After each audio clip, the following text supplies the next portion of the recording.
Due incidenti, due vittime. Questa mattina, poco prima delle 6 a Vittorio Veneto, un camion ha investito un passante che in quel momento stava attraversando la strada all'altezza di Via Piave. La vittima è Ernesto della Giustina, un 66enne vittoriese.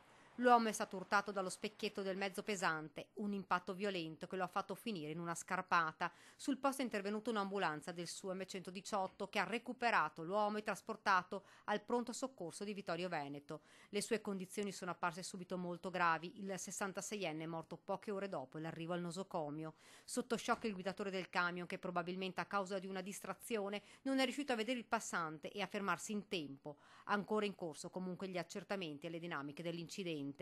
Ieri sera alta tragedia, questa volta a Casale sul Sile, a perdere la vita Rudy Parpinel, 39 anni, residente poco lontano dal luogo dell'incidente. Secondo quanto ricostruito dai carabinieri di Treviso, l'uomo ha perso il controllo del suo scooter ed è finito dentro un canale in via Morea. Nessun testimone al momento del grave sinistro. A dare l'allarme alcuni automobilisti di passaggio che hanno notato il motorino ed un casco nel canale. Si sono avvicinati ed hanno visto poco distante il corpo del 39enne. Sul posto è intervenuta un'ambulanza del SUME con il supporto dell'automedica. I sanitari hanno avviato le pratiche di rianimazione, ma per il 39enne non c'è stato nulla da fare. Rudy Parpinel era molto conosciuto in città, appassionato di calcio. Lo conoscevo, altro che conoscevo, era un grande amico. Faceva parte del gruppo nostro, del gruppo amatori calcio Casale ormai da 2 anni. Un ragazzo d'oro, un ragazzo d'oro. Viveva con la madre, ci racconta l'amico. Stava andando ad annaffiare le piante del fratello che è in vacanza. Una cosa, guarda, mi rimangono solo lacrime. Ho detto, guarda,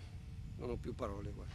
Gli accertamenti dei carabinieri hanno accertato che l'incidente è stato causato da una fuoriuscita autonoma dello scooterista.